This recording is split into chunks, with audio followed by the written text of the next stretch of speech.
Thank you very much for coming to our panel. We promise to entertain you in ways you can't imagine until you are able to go outside and get a drink.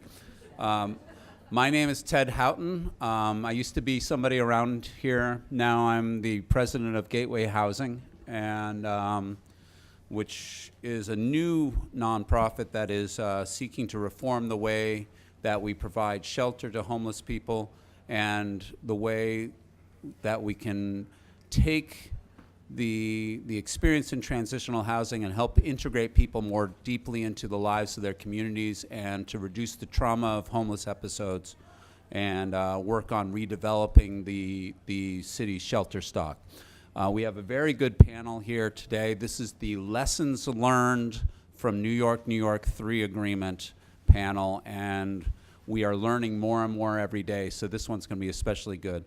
We're going to start out with Mike Bosket, who is the Deputy Commissioner for Customized Assistance Services in the Human Resources Administration. This is a very important job for supportive housing. This is, they manage many different things for people with special needs who are on public assistance.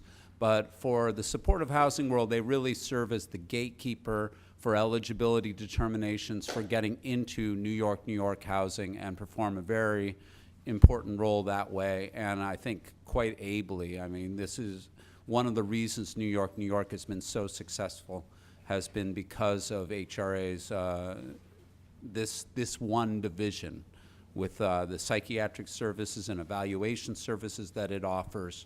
It really has been key to the success of New York. We also have Myla Harrison, who is the Assistant Commissioner of the Bureau of Mental Health in the Division of Mental Hygiene at the New York City Department of Health and Mental Hygiene. I was around in city government when we consolidated the Department of Mental Health into the Department of Health. There were many good reasons to do so, but I have to say I was worried that we would lose the primacy of mental health. One of the small ways that this has changed is that Myla's assistant commissioner. When you see her, think of her as a deputy commissioner. She would have been deputy commissioner in DMH, and her job as assistant commissioner is at least as important as any deputy commissioner, overseeing $200 million of mental health services, from supportive housing to care monitoring to rehabilitation programs. She has a deep expertise and background in child psychiatry and youth and adolescent services, which will serve us well as New York grows to encompass families and the needs of families with special needs. Finally, we have my good friend Joanne Oplustil, who is the head of CAMBA, one of our largest social services organizations. And CAMBA existed before Joanne, but you would never have recognized CAMBA back then compared to what Joanne has grown it to. And if you ever go to Flatbush, Brooklyn, everybody knows Joanne. You know, and I didn't realize this, but you actually went to Brooklyn College, so you didn't even go that far to get your degrees. I just learned that today. But in any case, Joanne bleeds Dodger blue and Flatbush and everything that comes with it, and has done so much for that community, and provides a great consumer and nonprofit perspective for this conversation. So I'd like to start out with Mike, who will talk us through some of the lessons learned from the Supportive Housing Agreement of New York 3. Okay. First, I'd like to say thank you, Ted, for your kind words about CAS and our role in supportive housing. Then I need to say I have the inevitable task of presenting data at 3:20 in the afternoon after a long conference. So I hope everybody had their coffee. So, as many of you in the room know, the New York Supportive Housing Agreement was signed in November of 2005. Is this better? See, I needed the coffee apparently. So the New York 3 Supportive Housing Agreement was signed in November of 2005 in coordination with New York City and New York State, with the purpose of increasing supportive housing capacity for 9 target populations that were homeless or at risk of you still can't hear me. I've never been accused of not being heard. That's a first time, I have to tell you. Is that better? At people in the back? Okay, thank you. So I'm going to go on from there. The intent of the New York agreement was to develop 9,000 housing units by 2016, which was 6,250 congregate units, which was 69% of total units, and 2,750 scattered site units are 31%. There are 9 target populations, as I mentioned earlier. The seriously mentally ill, which is 2 of those populations, Pop A and Pop B. The HIV/AIDS population, which is many of us know as Pop H, and all of these have serious mental illness and substance use or substance use disorders. Youth populations, which are Pop I, aging out of foster care, or Pop C with serious mental illness. Families, Pop G, that have disabling medical illness, or Pop D with serious mental illness. And then the substance use population who are either actively using substances, Pop E, or participating or completed treatment, Pop F. So as I had said earlier, there were 9,000 units that had been planned. As of March of this year, there are 98% of the total of those units have been awarded, with 78% available. 94% of congregate units have been awarded, with 63% available, and all scattered site units are available for occupancy. And the slide behind me shows how those units break out between total congregate and scattered site. This, the most important thing about this slide is just the progress that's been made since 2005. So, trends in available units. You see here from Q1 of 2007 through March of this year, what we've seen in terms of growth of both scattered site and congregate units. What we think is most important to point out here is you see this rapid increase in the beginning of scattered site units, especially in Q1 of 2009, with a slower addition of congregate units. There are about 281 scattered site units a year and 435 congregate units. But what we think is most important with this slide is as we contemplate the New York City development of 15,000 supportive housing units, that, to keep in mind how long it takes to bring these congregate units online, and that we need to do that quickly. And we're not sure, given what the current housing market in New York City is like, if this trend for the rapid bringing on scattered site units will be as good as it has been for New York, New York.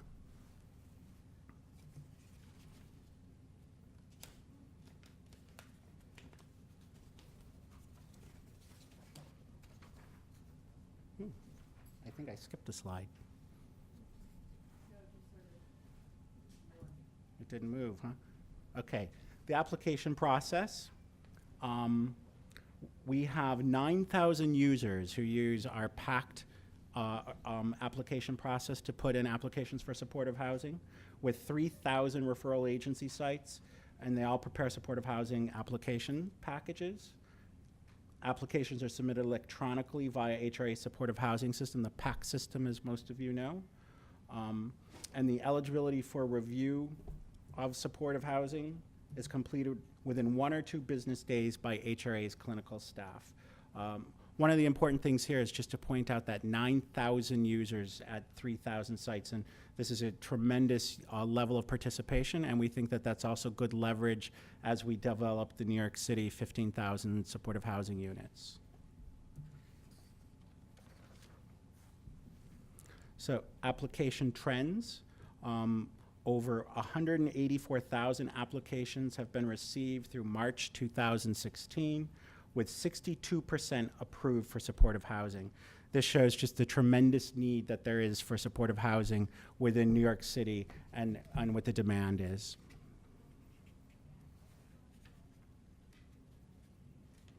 So this slide demonstrates the application referral sources. And what we want to point out most specifically here is if you look at the line in the middle, which is the total, and of the total, about 27% of the applications that were approved were placed. But what we'd really like to point out is that youth, only 23% were placed. Inpatient, only 17% were placed of applications approved. And from those that have a criminal justice history or come from criminal justice, only 10% of those applications that were approved were ever placed in supportive housing. And we think this informs, for the New York City 15,000 units, these three particular populations that you may have heard from the prior presentation are three populations we're focusing on for New York City supportive housing.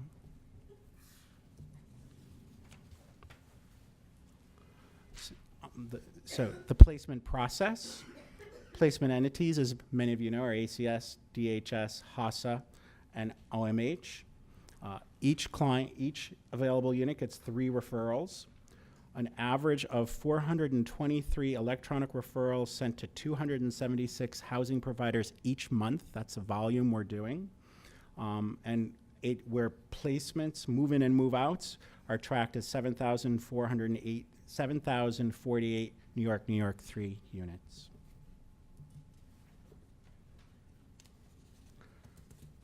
This slide, again, we think really demonstrates the demand for supportive housing in New York City. For each vacant unit, there are 5.5 applicants waiting for each unit. That's a pretty high demand, and as the slide earlier showed in terms of the number of applications we received for the units, this supports just how much more supportive housing is needed in New York City.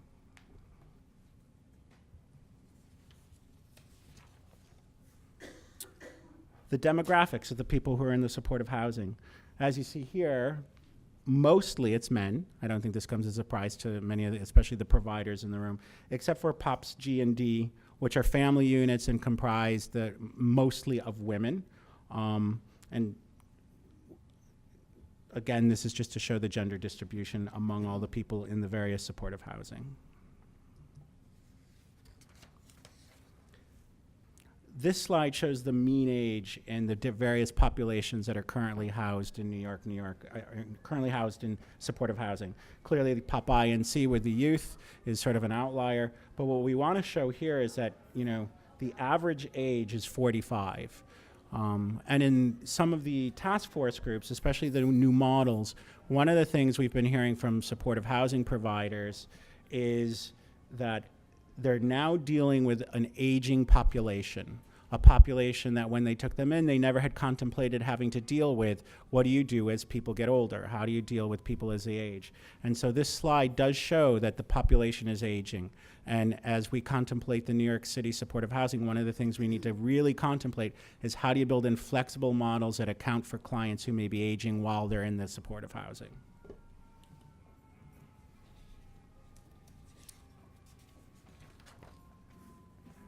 This slide just demonstrates veterans, and you can see that of all the different populations, they make up 7%, but are most dramatically in Pop E at 9%.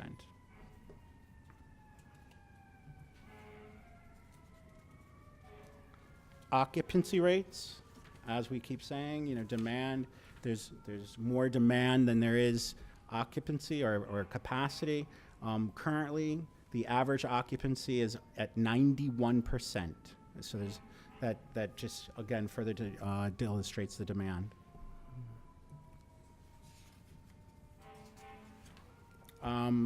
Retention, everybody's always interested in retention.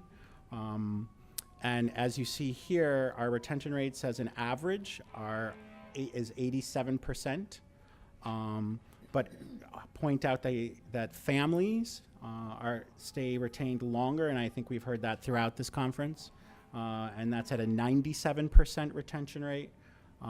Another population that people find very interesting is the Pop E, or substance use active, and that's at 81%. And then the lowest population rate is the youth, and again, I think most of the people in the room don't find that as a surprise. I'm sorry? Oh, it's I. I think the eye is hard to see. That's why. These slides compare the congregate to the scattered site retention rates and demonstrate that congregate has better retention rates. So as you can see, It would appear with these that the congregate care is more effective with some of these populations than it is with the scattered site.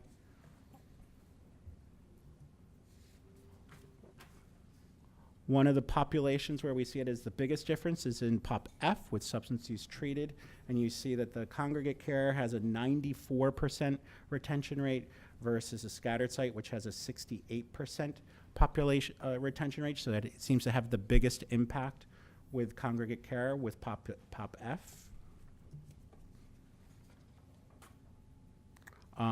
Interestingly enough, with a HASA, they seem to be almost the same with congregate and scattered site in terms of retention rate, but also with the Pop-I, there's a pretty big difference between those who are retained in congregate versus those who are in scattered site. So where clients go after leaving New York Housing, this is an interest of everybody, as you can see here. 23% were unable to determine where they have gone, but then the next highest proportion is 22%, which are planned move-outs, a good thing. And one of the things, again, talking in the new models, is how to work with clients to see if we can stabilize clients and potentially move them out of supportive housing.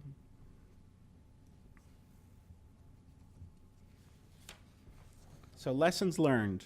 What have we learned? What are the strengths of New York over the last 10 years? 78% of units are available. Cooperation among partners allowed adjustments to population criteria to best serve the homeless. Over 184,000 applications received and processed. And over 11,000 previously homeless clients have been placed.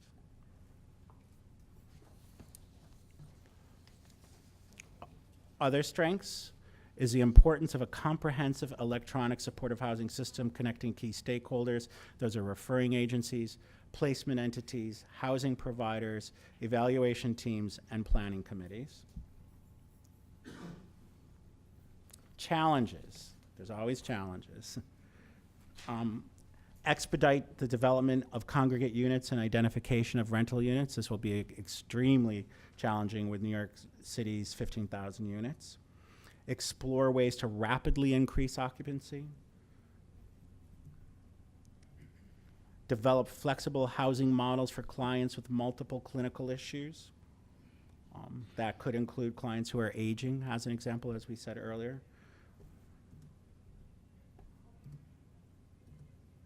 Develop new housing for the underserved, as we had demonstrated in the slider, clients leaving correctional institutions, youth, and inpatient.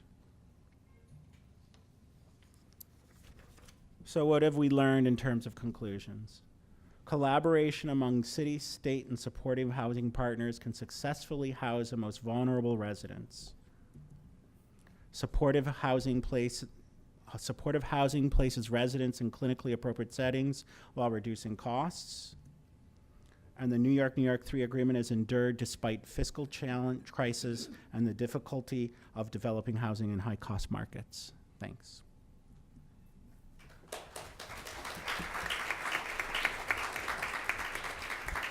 Thank you, Mike. Now we will hear from Myla Harrison from DOHMH. Great, thank you. I'm going to stay sitting as long as you guys can hear me. I know you can't all see me, but I'm just going to try to be more comfortable, if that's okay.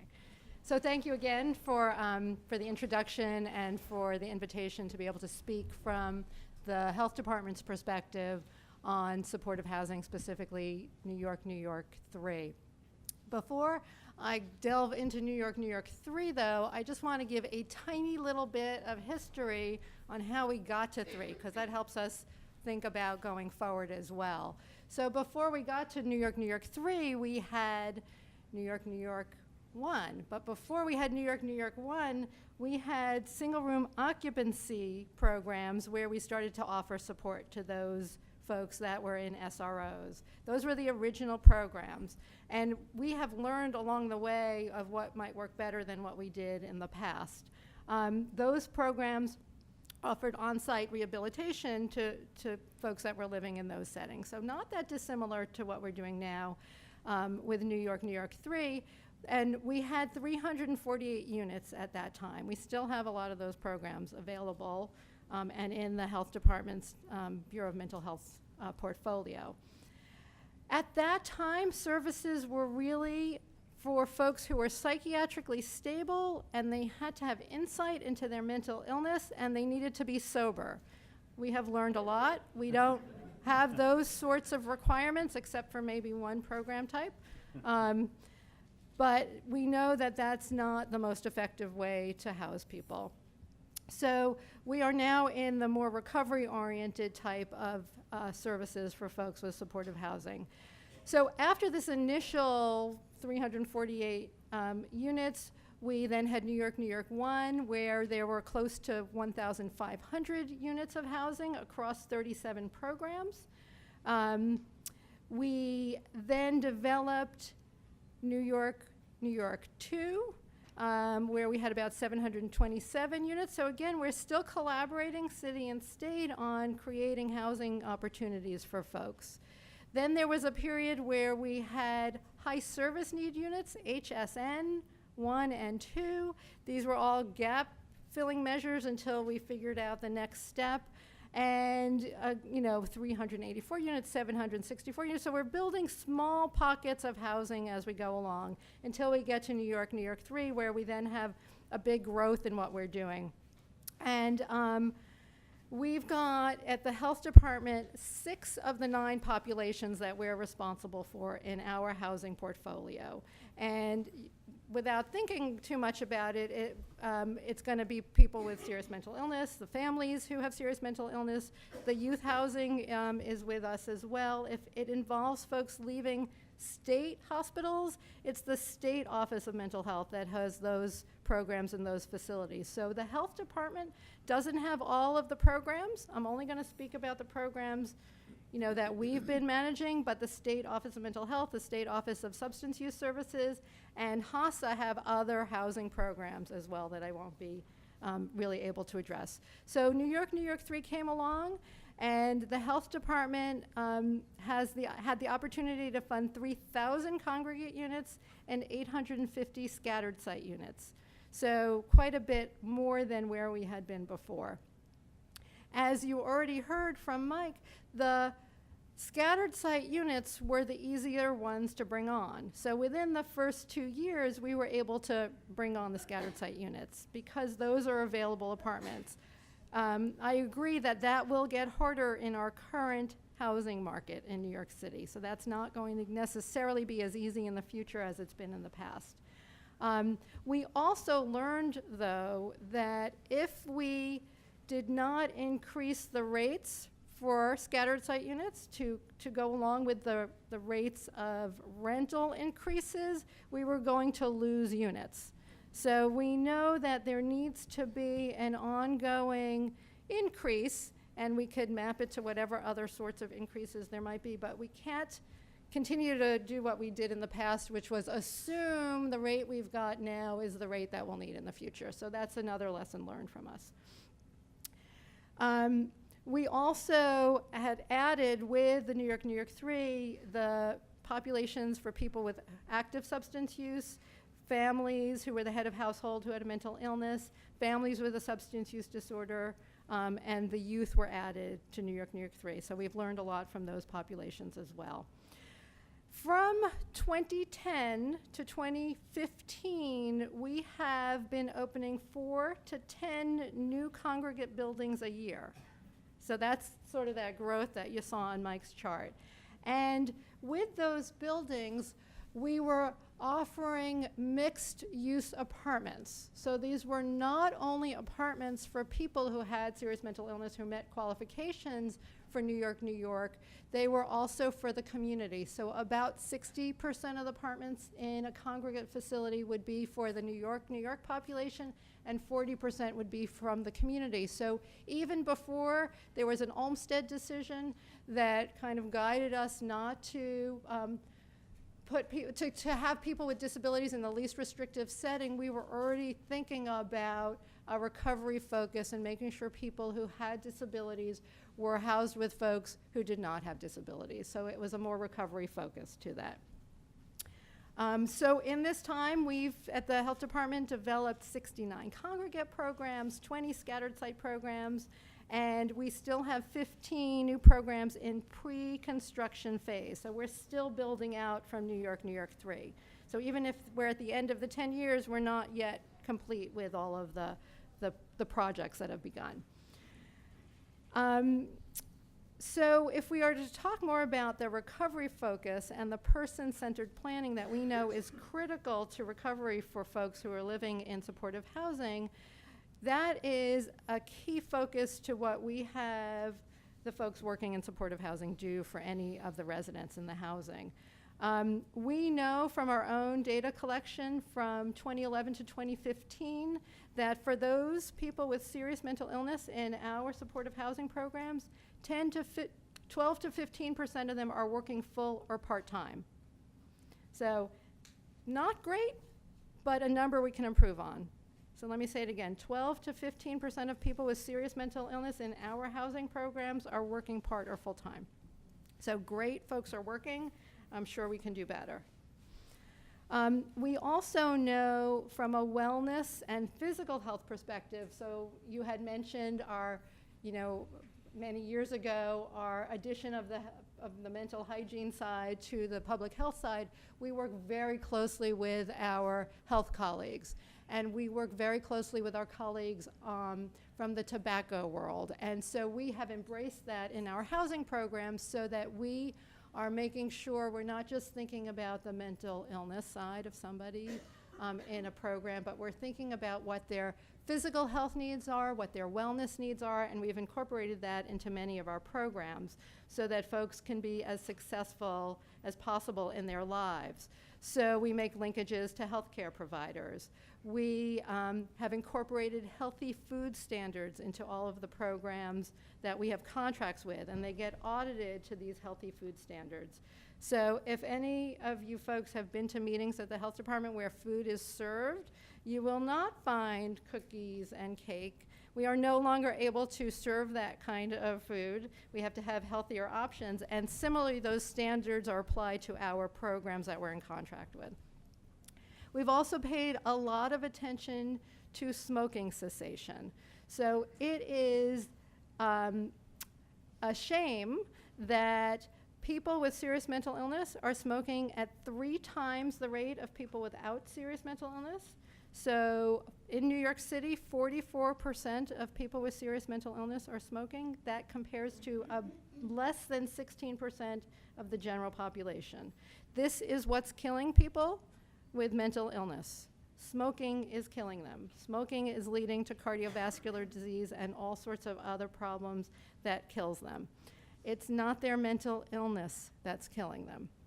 So we are training all staff in our programs in smoking cessation. They've gotten training. We're making it mandatory going forward, and we're working with our colleagues at CUCS who will be offering monthly trainings to all staff in supportive housing programs to better take on smoking cessation with the residents in the housing programs.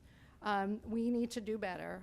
We know that we've got a smoke-free planning group, and 15 buildings that we work with have participated in this and are coming up with policies and procedures to make sure that they are smoke-free.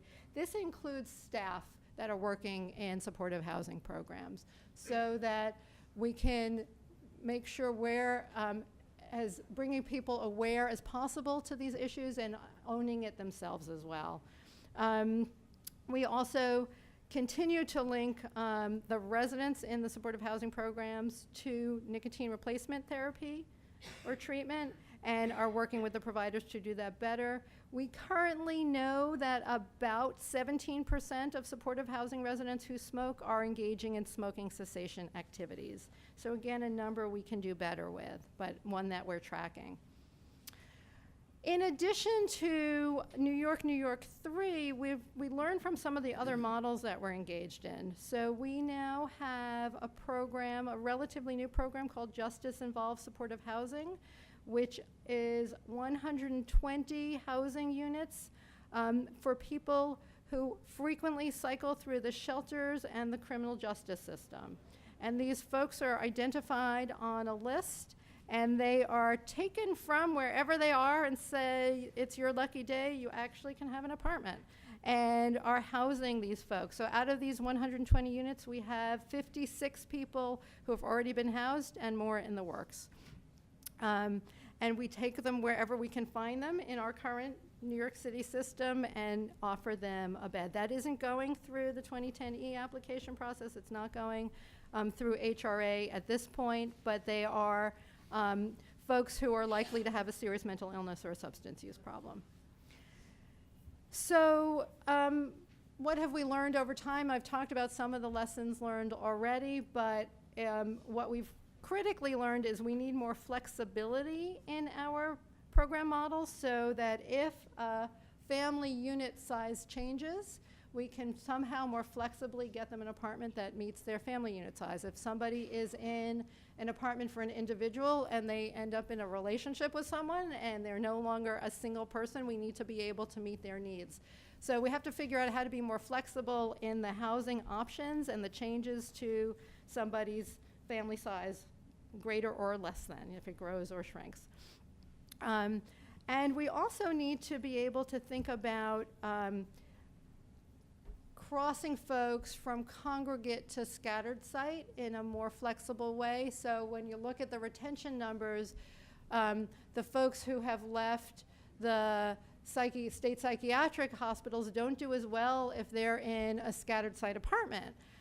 However, maybe that's something we could pay attention to, and if they aren't doing as well, before they end up leaving our housing, we figure out how to offer them a congregate setting, for instance. So using the information we know on retention and what we know from our programs, really using that to create a more flexible system and model to meet the needs of the residents who are placed in it. So, you know, New York 3 really built on the foundation of the 20 years of prior supportive housing that we had been doing. And it really is critical for us to make sure that we've got folks who have a roof over their heads, who have access to the same opportunities as people who don't have mental illness or substance use disorder. And we really do look forward to future development of programming and resources that's more flexible, that offers services to the folks who most need it, that changes over time for their needs, that may be able to take care of folks who functionally have needs but maybe don't classically meet our serious mental illness definitions. Perhaps they've got post-traumatic stress disorder or a brain injury that's creating enough functional problems that supportive housing is would be an option for them because they're not able to make it on their own, but currently isn't available to them.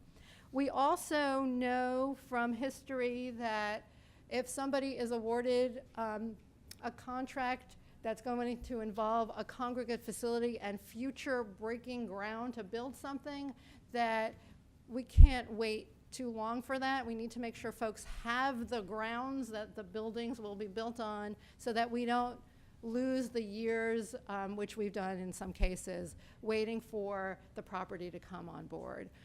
So we need to do better with those sorts of matching as well. And speaking of matching, I think we need to do a better job in matching consumers to where they want to be living, where they may have connections to communities or jobs or families or resources that are positive connections for them in their lives, and not just say, well, here's an open program, which when we have so much demand, you know, it's hard to do that. But I think we have to really flip this on its head a little bit and remember that we're doing this for the residents of these you know, apartments and buildings and beds, and really to think about what their needs are and meet their needs as best as we can. So that's all I want to say. Thank you.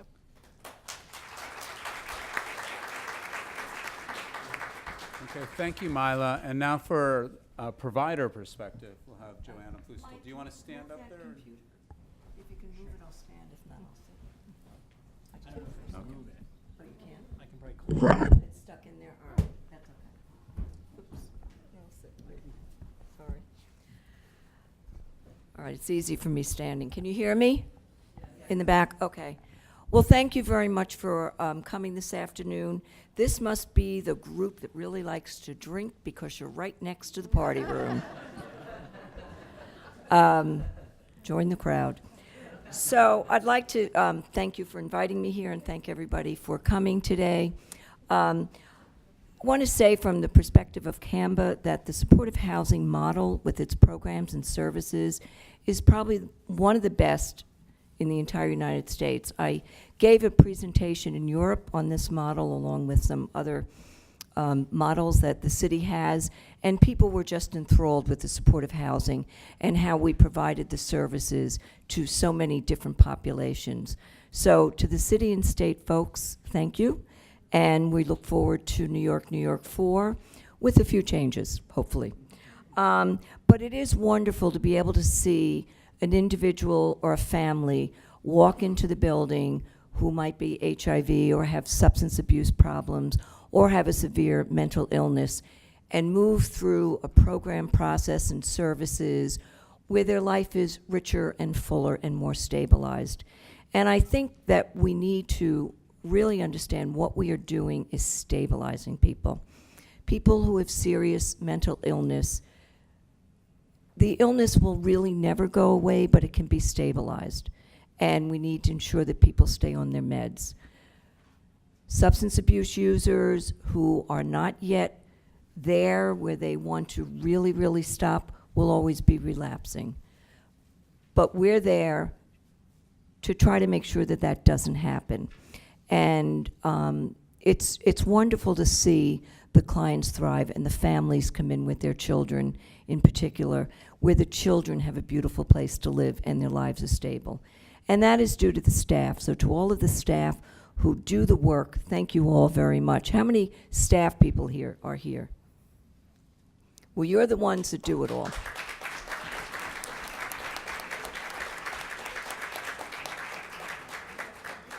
I mean, that's true. I don't work with clients. My staff doesn't want me to. I'd be too nice. But there is one issue that I have to bring up about providers, and that includes CAMBA. CAMBA is a provider. And the one issue is the 2010E, and how important it is that the 2010E has all of the accurate information about somebody's housing, somebody's psychosocial, have they been in psychiatric centers, and all of that, so that we know how to place somebody. And we have found, and I'm sure other providers have found, that the 2010Es don't always reflect that. And sometimes, I'm sure our staff does it too, kind of makes the 2010E work for a population that they need to move out. And we're not doing any of ourselves a service with that. So I think all of us, and I'm including CAMBA, we need, if they continue with the 2010E, we need to make sure that it's as accurate as possible. There are more than enough people ready to go into housing or who can live independently, and we don't have to kind of make it up. I think and I'm not saying we make it up, but I think sometimes the populations that they were, so pigeonholed kind of pushed us to do that. So I hope that we all do better in the next go-around on the 2010Es, because the accuracy is really important. You don't want the wrong person in the wrong place, because it doesn't work. They're not going to succeed, and it disrupts the facility, and it disrupts the other people that they're with. So, and we have, examples of it. I won't go through it because I think you all know what that is. So a caution to all of us, be careful with our 2010Es. So I've been asked to talk about the populations, and what we found is that populations have different diagnosis but similar behavior. And I think that across the board, many of our clients lack the independent living skills. And I think that's something that the shelters are really trying to address. And many of the clients that come in are non-adherent to primary care, mental health services, or substance abuse services once they leave the shelter. But I would say that our most challenging population to house are the substance abuse users. And unfortunately, that does run through all of our populations. And their behavior can lead sometimes to them not paying the rent, which is a challenge, and it's something that we need to deal with with our partners, with the city and state, to ensure that the not-for-profit doesn't have any financial, is not financially impacted when rents are not being paid. So, I mean, I think that's something that we really need to work with. With active substance abuse users, we use more of a harm reduction approach and encourage the population to reduce their substance use to a point where they can function daily in their daily life and not be a risk navigating the residents and the community that they're in. With the SPIMI population, we shoot for the goal of optimal mental and medical health, sobriety, and full compliance with the medical and mental health regimens. Families require a more comprehensive approach because we're not only assisting the head of household, we're assisting the head of household with all of their family members. And the family members are different ages, so there are different needs and different challenges for those children. We are dealing with the schools, we're making sure the children are receiving the proper medical care, proper daycare. We've got to work with the parents on parenting issues, and with schools, making sure the kids are in schools, family preservation, and preventive services. Our most successful group that we've worked with have been the families, because the families walk in and they have a safe living environment and they embrace it and they thrive. And I think it's like somebody said in the morning session, somebody gets that key. And we've had many, and I know that the other providers have had many people, I have a key, I have a home, and they walk in their door and they can close the door and it's theirs.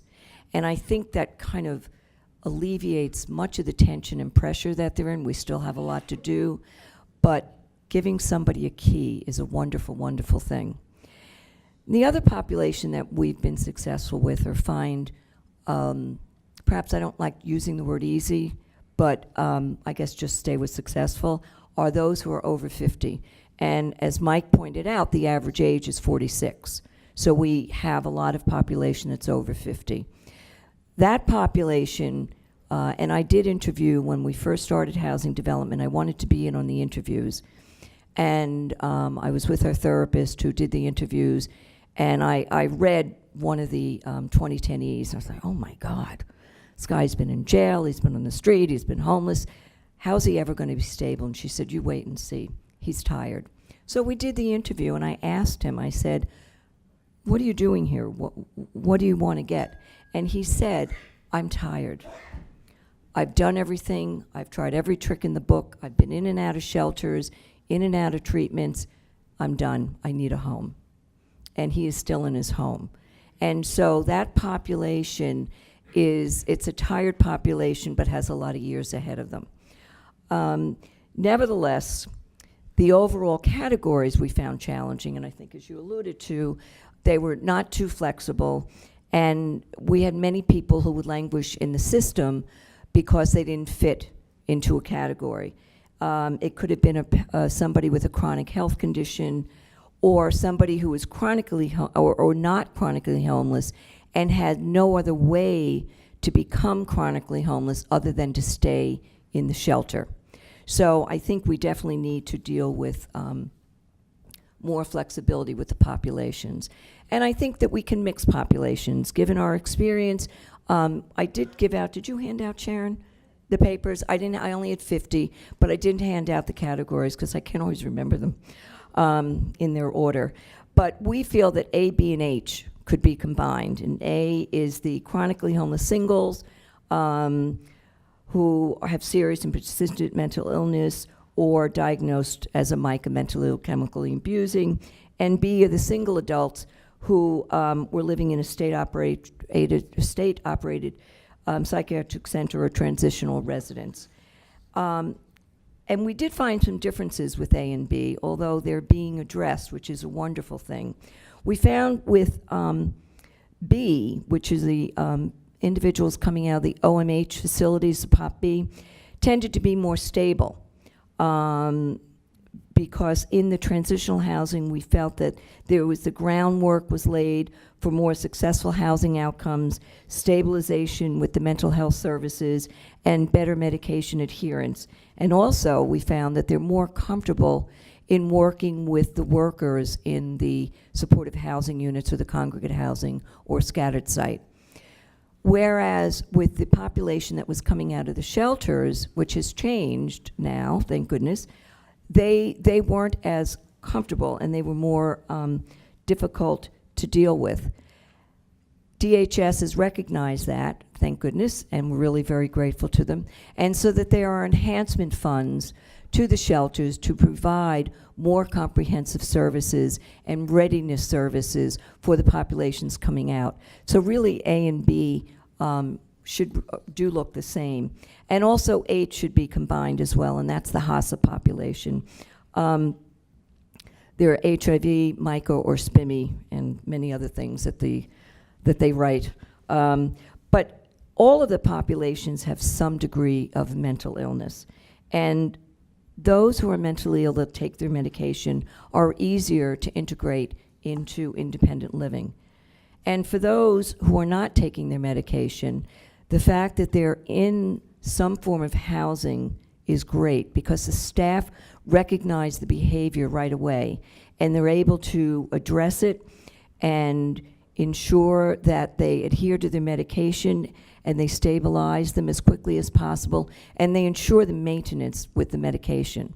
Because for the mentally ill, if the medications and when the medications are working, they are stable. Unfortunately, with the mentally ill and particularly persistent, it's a juggling act with the medications because you've got to change them. They don't always work. There's different combinations, different cocktails, and that is something that staff has to be on top of at all times. Active substance abuse users are the most difficult population to deal with as they exhibit the disruptive behavior. And population H is a more vulnerable population due to health deterioration, severe mental health diagnosis, and they require more medical and mental health involvement. H also tends to have a longer history of homelessness, substance abuse, and severe mental diagnosis, and they lack adherence to mental health and treatment abuse, but they still could be in that same population because those same services are available to them. With H, there is a formalized structure in place that helps program staff address behavioral issues or violations with program policy. HASA has this level 1 and level 3 case conferences that are conducted with program staff and HASA staff. And these case conferences are really effective in addressing the issues. The structure of HASA allows funders to be more involved in decision-making as the appropriateness of the clients in particular programs. Getting into E and F, we feel E and F could really be combined. E is those who have a substance abuse order, which is the primary barrier to independent living, and F is those who have been through treatment. Active substance abuse, as I said before, are the most difficult to deal with and have the most difficult time transitioning into permanent housing situation. But many of those who have completed a program, specifically the S population, might still be using drugs or they're at a high risk of relapse as could have been in and out of multiple treatment facilities. And so while one population has been through a treatment and is supposedly not using, that's not always the case with all of them.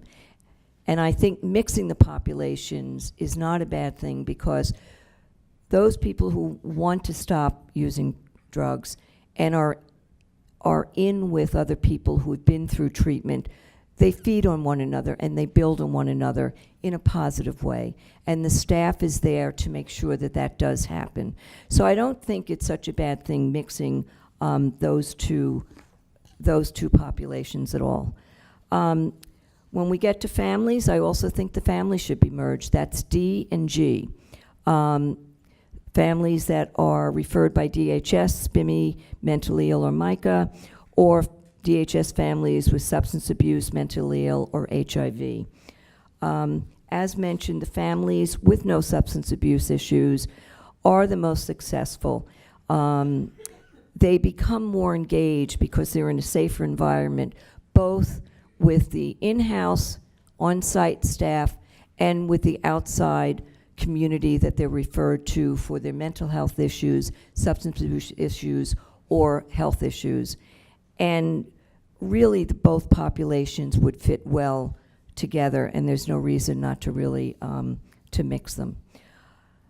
My final comment is about just the case management ratios. I think that families should be 1 to 10 because there's many more complicated issues and multiple issues to deal with because you're not dealing with just an individual. And with the individual populations, I think a 1 to 20, at least up to and no more than 1 to 20. And I also think that we should review some of the regulations so that they align with the needs of the clients, because this is all about the clients, and we have to remember that. And I know, regulations are important. The nuns never thought I thought that. But I've tried as I've gotten older to deal with regulations. But I think some of the regulations, we need to work with the city and state to really talk about what works, what doesn't work, and just we've got to be a little more flexible because not one single person is the same.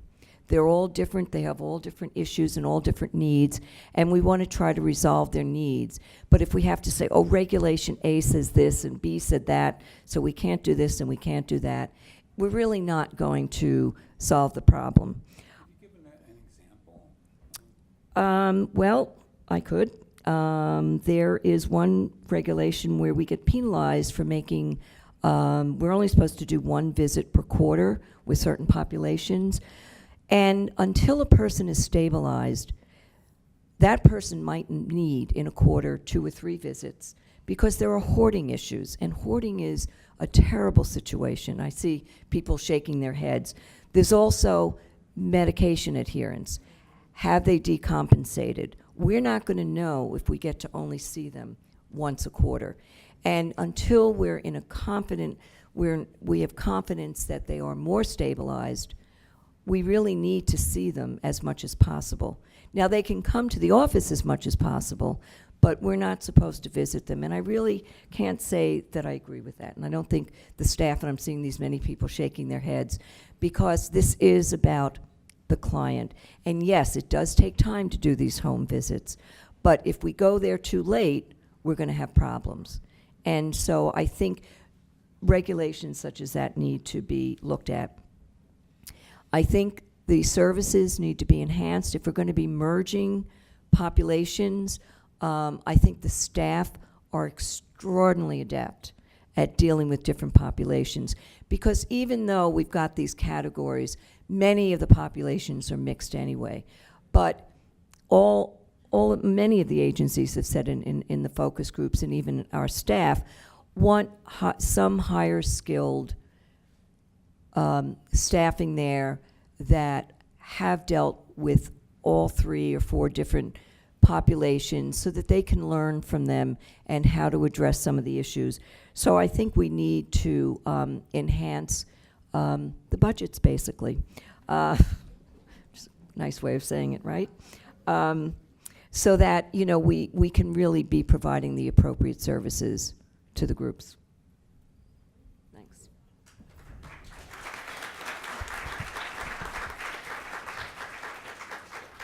Now, you saw that that Joanne suggested that we needed more staffing and more services before she said, give us more money. So I think it's okay.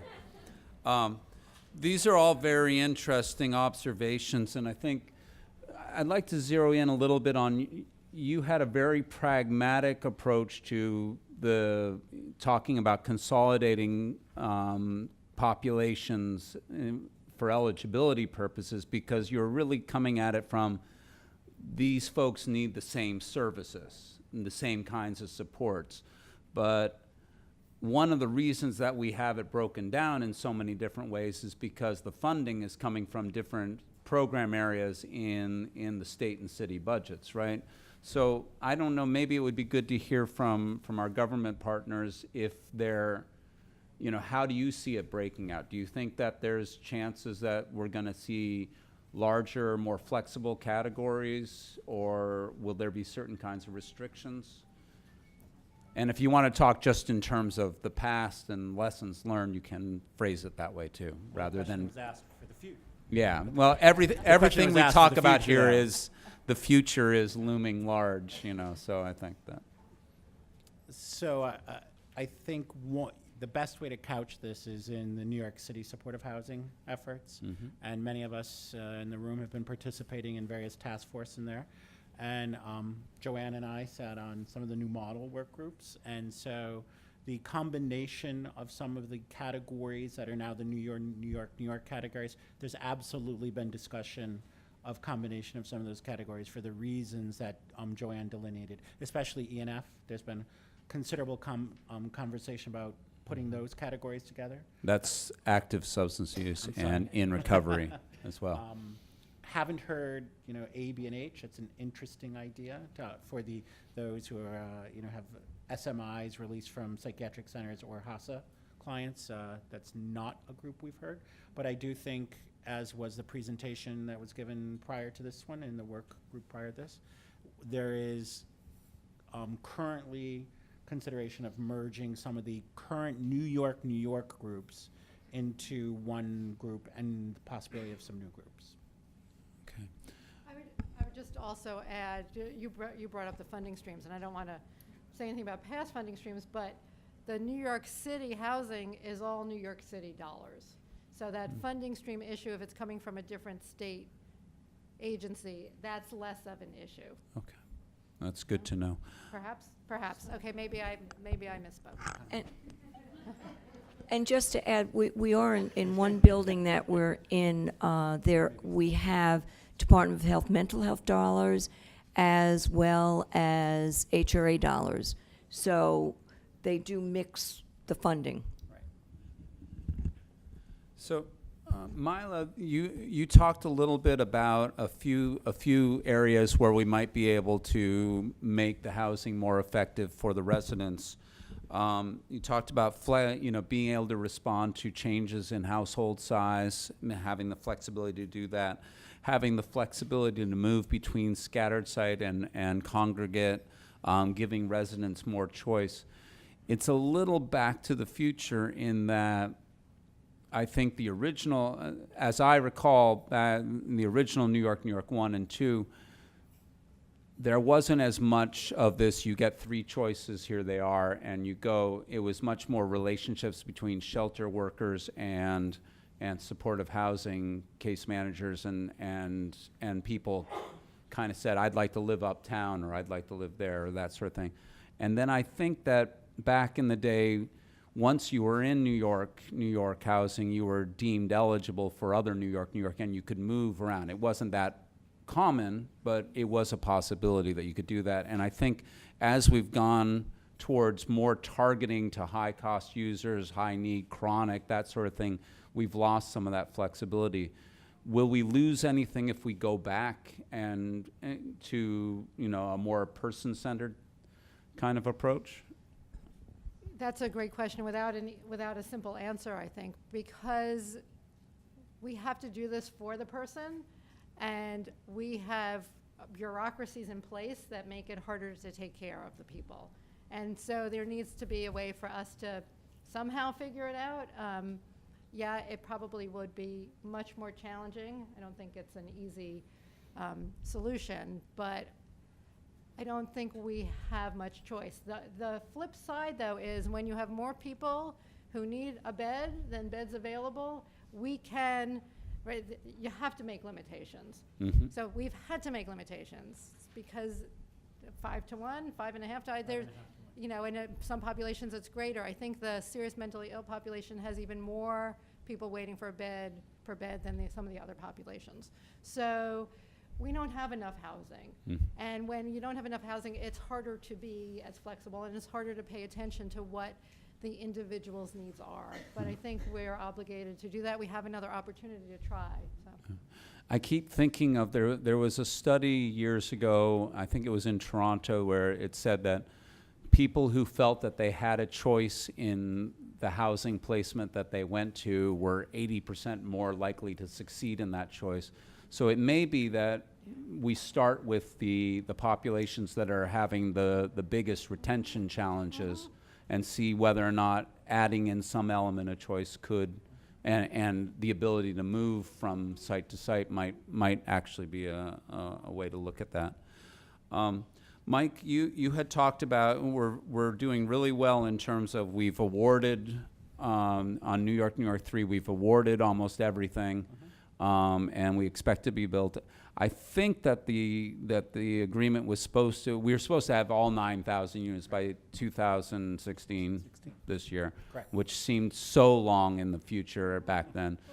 And it's important to note that New York 1 was supposed to be a 3-year program, and it took, I think, 7 or 8 years to build. And then New York 2 was supposed to be a 5-year and took 8 years to build create just 1,500 units. So I think it's par for the course, but where do you guys expect to lay the last cornerstone and open up the last unit? And how far in the distance are we talking? Actually, I'll turn this. Oh, you guys know. I see Gail whispering in the back too. So, but if you know. Okay, I'll take that. Yeah. 2 years, that's good. That's success to me. In terms of, you had talked a little bit about people with personality disorders not being able to meet some of the criteria of the seriously and persistently mentally ill, what we used to call Axis 1. But I seem to remember that customized assistance would often say, if you could show that this personality disorder was severely impacting this person's ability to function, that you could qualify that way. Is that the case, and is that something we should build on? Yes, it is the case. It didn't have to necessarily. We were taking access to personality disorders, as long as there was the functional impairment there. Mm-hmm.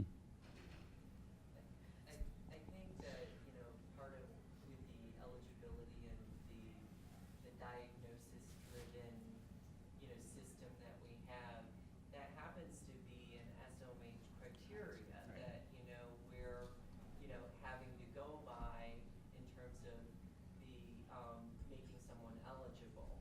But the fact of the matter is that you can look at a person's case when you have a good packet in front of you, you have a good assessment in front of you where you can say, okay, this person is PTSD, which is not typically thought of as a chronic or persistent, mental health issue that it may resolve itself, but you can see that there are functional issues for this person and that they've been debilitated by the PTSD for years and years. And so in that way, it's about building the case for the person's eligibility, right? And I think that that's how we look at it. We try to marry both kind of the regulation in terms of the SOMH criteria, but also the practicality of, if, there's people who have OCD, like all a range of, issues, and you're trying to look at the whole person and really look at more of the functional issues rather than, Strict definition. exclusionary criteria. So that was Craig Retchless, who should have been standing up and talking to everybody. I don't know if you guys were able to hear that, but Craig made the very important point that, state regulations are very specific about who gets which mental health dollars, and they're based on this kind of clear-cut design that excludes personality disorders. But working within that framework, Craig is saying that you can build the case through your 2010E and various other supporting documents that this is a person whose disability rises to the level of need that would get them eligible for this housing.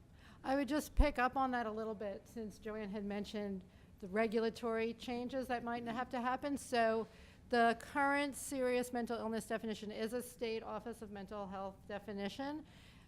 I don't know if we have anyone from OMH in the room. It doesn't look like it, yeah. But they haven't updated their criteria for DSM-5, and DSM-5 does not have a separation of axes. There's no more axes, so personality disorders are no less than other disorders. They are equal. And so perhaps one of the thoughts is for us to think about what regulation needs to change about that definition if we're going to continue to use serious mental illness as defined by the state. That sounds like an opportunity. Yeah. Yeah.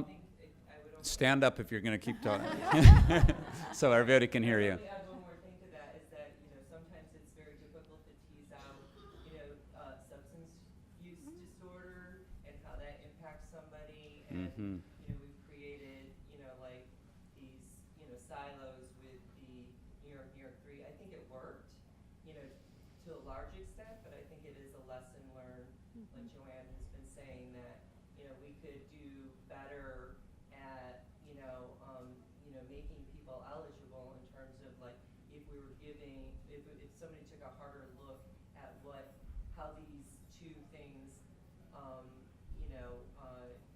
interact with each other and impact the person's functioning. So, it's like that chicken and the egg. Did the substance use disorder come first? Is that the primary variable? So we've set up all these kind of artificial criteria where maybe we need to get more sophisticated with it, and that would be the job of the State Office of Mental Health to kind of give us guidance on, being able to do that. We've created clear categories, but life is complicated, Yes. right? Yes, no, exactly. Joanne, you talked at length about the importance of a good 2010E and, an application that really reflects the person, has really got a good psychosocial, you really have a good history. And, back in the day, I used to fill out the HRA 1990, and you did that by hand, and we didn't even have typewriters. We were all just scribbling away.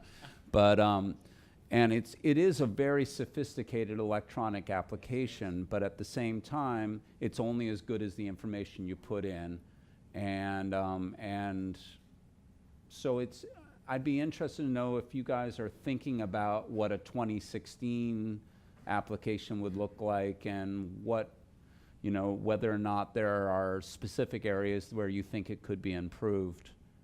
And Joanne, jump in as well. I know I'm putting you on the spot, but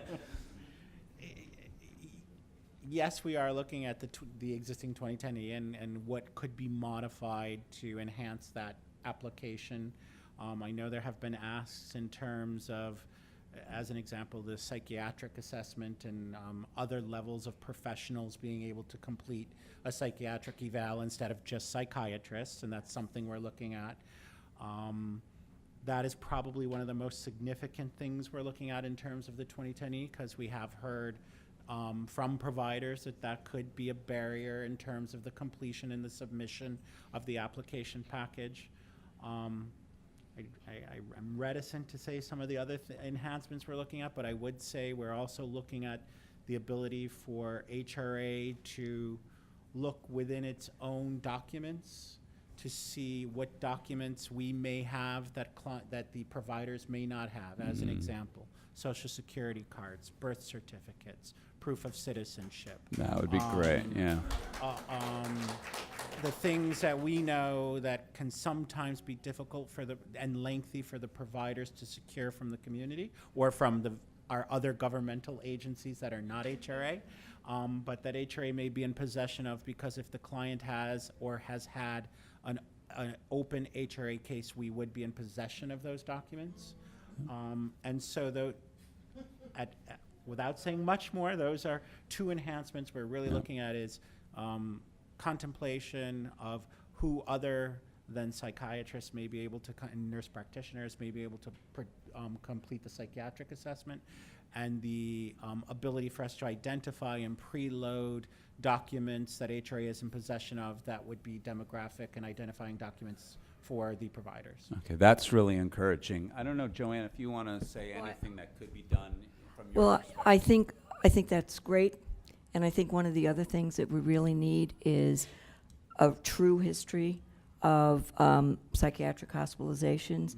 And I'll just give you an example that we had accepted a client to come into housing, and client engaged in the beginning and then didn't, and we kept calling the provider and yes, yes, yes, don't worry, don't worry, don't worry. And so a few months later, finally this individual shows up, and so we housed the person. Well, it ended up that that person was in a psychiatric center for the last 3 months, and it was the second time in a year, I believe, that this individual was hospitalized.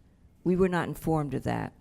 This particular individual has created quite a bit of many problems in the building, threatening our staff, locking one of them in a room, had a metal frying pan, was going to hit him over the head, trashed one of our staff members' car. These are the things that we really, all of us need to know. Right. So that we can make an appropriate decision about where the individual belongs. I'd like to open it up for the rest of the room, but I have one last question, just in terms, and you had talked about certain populations in the New York 3, and I'm going to ask you something about the past rather than the future this time. But certain populations under New York 3 have relatively low percentage placement rates. Do you have venture any theories as to why some get placed less often than others? I mean, is it? Well, we can start with one. Those individuals that have been involved with the criminal justice system, because of certain funding, federal funding as an example, they're excluded from the ability to be placed in certain housing because they have a felony as an example. So they become eligible for New York 3, but then not they necessarily. become eligible, but then they're impossible to place because of exclusionary funding. Okay. So that's a perfect example of one group where it's really a funding restriction that prevents us from being able to place those clients. Okay. Now, in the New York, and so in a prospective, with the New York City 15,000, and as long as all of the funding for the supportive housing is from city tax levy, that would no longer be a barrier to placement for individuals like that. Okay. Do we have questions from the crowd? Please state your name and where you're from and stand up. That's great. Speak loudly. I'm appealing to flexibility and actually hear succinct results. I have a background. My name is Honey, and I'm from community access and I'm starting support. In October, I had a tenant move in, and in January was given your SRO. It was $4,000 SRO. And she moved in, and in January, she was given temporary discharge of her child. We now have a present New York 3. However, she's housed, so therefore, under the present New York 3, she's not eligible for housing because she's not in shelter. However, the court has deemed that she cannot return to the shelter because the reason why she lost her child in the first place was because of inadequate housing. So they wanted to be able to maintain her housing. So community access has offered temporary accommodations because they were SRO. And yet, now I've discovered that the case is going to be closed possibly on June 7th, and we have not, and the New York 3 expires August 2016. So, I don't know of any other supportive housing programs that would, she might be eligible for that are not New York 3. so this speaks to the catch-20. It's a catch-22 that speaks to the changes in household and that sort of thing. Maybe we could talk right after this, and Craig might be able to help you. I think he's the fixer there. On an individual case, Yeah. yes. Yeah, and everything. Yes, in the back there. That's you. Yeah.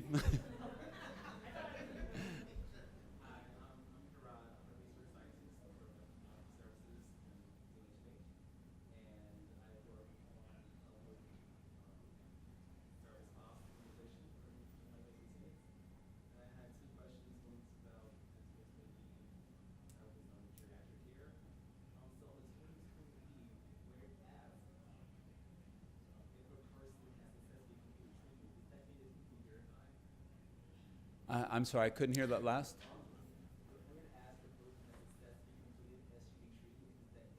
STD treatment? So does substance use it, treatment. whether they've completed treatment, does it Yeah, need to be yeah, it's- independently verified? So usually there's a letter from whomever the treatment provider was that indicates that the client had completed treatment, and that's enough. Okay.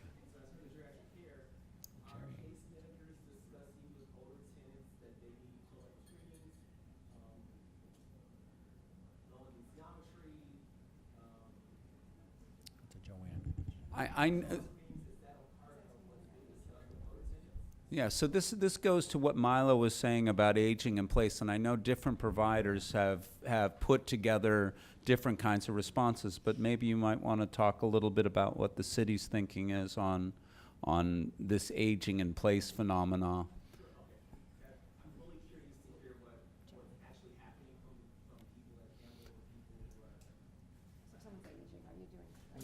Counseling on colorectal I'm not actually sure. I have to be very honest. I'd have to have my staff. Sharon, are they dealing with the aging population any differently than other populations? Right. Yeah. I can't actually answer that. I know that there are some providers, especially in larger buildings, that have been able to get foundation funding to create small clinics, for lack of a better name, something that allows, for a more immediate medical care that is focused on geriatric issues. And I think that kind of educational process and, making sure that people are getting colonoscopies and that sort of thing and the things that they need. But I know that it's still nascent, and I know that different providers are trying to do different things. I think that the focus of the Department of Health on the state level on high-cost Medicaid users, which often, is related to age, and the fact that Medicaid can now theoretically be used for services on site in supportive housing under the Home and Community-Based Services Waiver 1959 type services, that more and more attention is going to be paid on this. But I think that people are still scrambling, is my impression. Another? Yes, please. Hi, I'm Eve, and I work at CACS, and I wanted to speak about completing the 2010 E, which is a bit of a dance, because we do need to accurately show the full extent of a client's disability and the impact of mental illness on them. But as someone who has completed them, as well as someone who has received them when I've been at housing programs, you also were scared that the housing provider eventually seeing that application will not want someone they perceive as difficult, will not want someone who they think might not adhere to medication or who will be frequently hospitalized. And that's really a problem. It shows sort of a lack of the ability to work in a recovery-oriented way with people who are difficult because they've had difficult experiences. And so as DOHMH holds providers to standards around smoking cessation and food safety, there's also a need to hold providers to standards around being recovery-oriented and investing in skills training for staff to provide a level of service adequate to the very high needs of the clients. And that means paying people enough and providing support for training. Yeah. No, I think that's a very important issue and a good point that, we're talking about housing providers who, you don't want to say everything because you're afraid they're going to say no to it. But I would say from the housing provider perspective, I'd much rather know, I need to know what everything that's up about this person if I'm really going to be able to provide him or her the support that they need. Now, is there a balance? I mean, I think what I've seen, you know, from back in the day in the early 90s when I was begging supportive housing providers to take people who were actively using, and they would laugh in my face because it just wasn't done. I mean, you know, 6 months sobriety, that's our rule. Nowadays, I'm frankly amazed at how high the acceptance rates are when I see buildings being rented up. You know, all but 1 or 2 people are getting accepted on the first try go around, and I think it's gotten much better. But I don't know if you guys have some insights on this because you see it from a more global perspective. You know, I just want to say my comments were based on having the absolute accurate information so that we know exactly who we're dealing with. We're not afraid of taking anyone. And when we do our reviews, we have a psychotherapist who's reviewing the 2010Es. And as I said, that's not my background, so probably half the people I would say no to. But she knows exactly who they are, but it's have the information so we know if this person belongs in this setting. And I think that's the key. And none of us should be afraid because this is who we deal with. And it's just having the right person in the right place receiving the appropriate services. When I used to do 1990 forms, I made sure to put it all on the table because I didn't want to lose credibility with the housing social workers, because if I sent them one bad person, I knew that the next time I knocked on the door that they wouldn't be so much. That intimacy between the shelters and the housing providers is not as strong now that we have these things, but these processes. But I think that what I tried to do was, if I was, you know, okay, he is actively using heroin addict. Yes, I admit that. But he's also employed. He does, you know, he shoots up at 11 in the morning. He goes to work at 4 p.m. and he's not going to cause you any trouble because he's been stable for years down here, and I know he'll do well. And, you know, if you emphasize the positive strengths as well as the needs and challenges, I think that the housing providers usually recognize that. And I'm hoping that as we move forward, that we'll be able to relink shelter caseworkers and supportive housing social workers so that you can build some trust and understanding of what each needs. I don't know. You guys figure out how to do that, but I hope you will be able to. Okay, we're over time now. Everybody, thank you very much. Thank you very much to our speakers. And please, we'll see you out there. Okay? Another day, another dollar.